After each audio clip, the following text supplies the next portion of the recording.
안녕하세요. 요즘에는 HLB 주가를 종가만 확인하는데요. 그것마저도 잘 안 할 때가 많습니다. 오늘은 종가를 확인하고 지금이 몇 시지? 왜 거래가 안 되었지? 라고 생각이 0.1초 들었다가 보합이라는 걸 깨달았습니다. 그만큼 HLB는 최근에 계속 제자리 모습만 보여주고 있습니다. 하지만 이런 모습이 나쁜 것만은 아닙니다. 주가가 큰 방향과 추세를 보여주기 위해서는 상당 기간의 횡보 기간이 필수이기 때문입니다. 충분히 수렴을 해야 시세 분출도 나오는 법입니다. HLB는 앞으로 큰 방향을 잡기 위해 시간을 보내고 있다고 생각을 하면 될 것 같습니다. 이평선도 모여야 하고요. 이평선이 모이고 오늘 시세 분출이 나온 코미팜의 사례를 보겠습니다. HLB가 반드시 이렇게 된다는 말이 아니라 이평선이 모이고 나서 방향을 잡은 사례를 살펴보는 겁니다. 먼저 특징을 몇 가지 짚어보겠습니다. 먼저 검은색 선은 120일선인데요.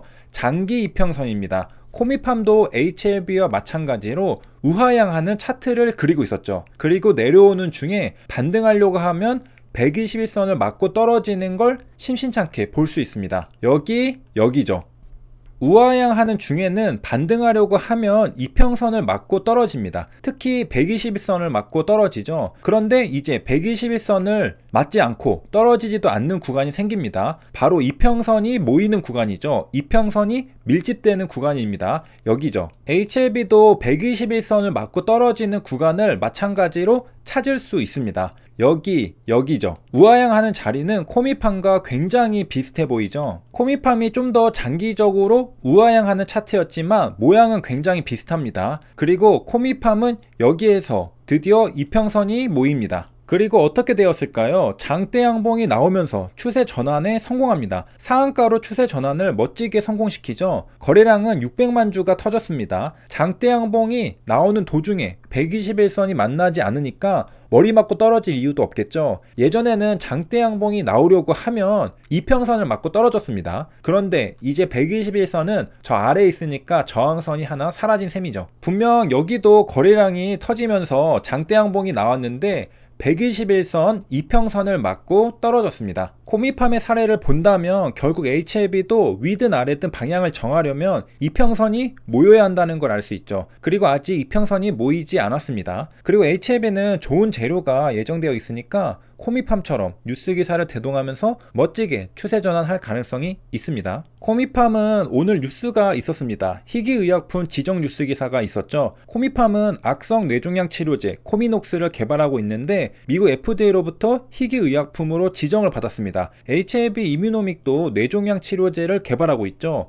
경쟁약이 되겠네요. 그리고 이뮤노믹과 마찬가지로 교모세포종을 적응증으로 개발하고 있습니다. 참고로 FDA는 1983년에 희귀의약품법을 제정했는데요. 현재까지 이제는 약 40년의 역사를 가지고 있습니다. 환자 수가 20만 명을 넘지 않거나 시장성이 없어서 제약사가 개발하지 않을 것 같은 질환을 대상으로 희귀의약품을 지정합니다. 코미팜은 처음 설립된 건 동물의약품 제조 및 판매가 목적이었습니다. 동물용 백신 같은 걸 만드는 것이죠. 그리고 신규 사업이 항암제입니다. 그리고 오늘 상한가를 보낸 뉴스 기사는 항암제에서 희귀의약품으로 지정을 받았다는 소식입니다. 신규 사업이 주가에 한 건 해주었죠. HLB는 완전 간회가 나와도 주가는 그대로인데 코미팜은 희귀의약품 지정만으로도 왜 상한가를 가느냐? 시가총액이 7천억 원대입니다. HLB는 약 3, 4조 원대니까 5배 차이가 나죠. HLB도 시가총액이 1조 원 미만이었다면 완전 간회 소식 나왔다면 상한가 갔을 겁니다. 이미 사이즈가 꽤 커진 기업입니다. 완전 간회 정도로는 쉽게 주가가 움직이지 않을 만큼 성숙했다고 봐도 됩니다. 다시 공시로 와서요. 처음에는 동물의약품 사업으로 시작한 코미팜이 어떻게 해서 인체의약품으로 넘어오게 되었는지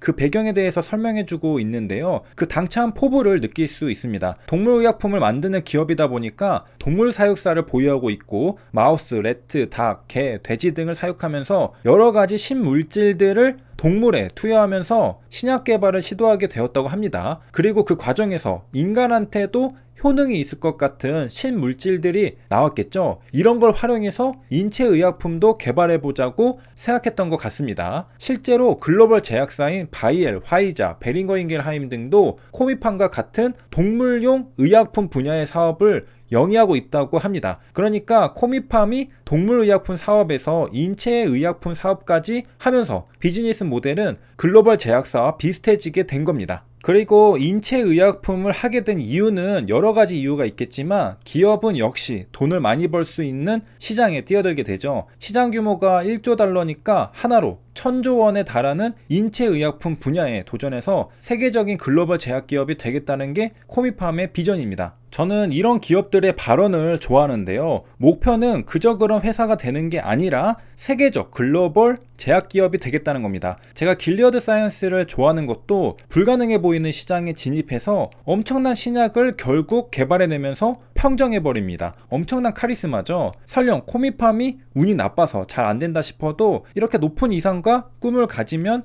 안 가진 것보다 더 나은 기업이 될 거라 생각합니다.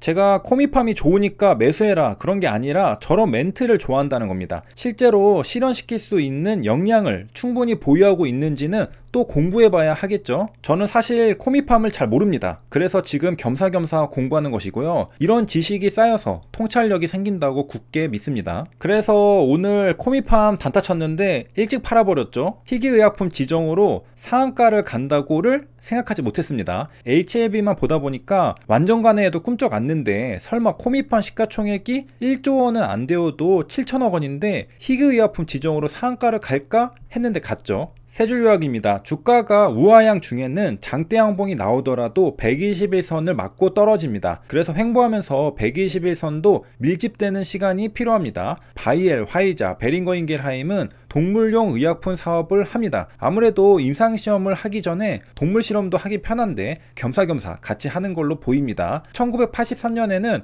FDA는 희귀의약품법을 제정했습니다. 여기까지 시청해주셔서 감사합니다.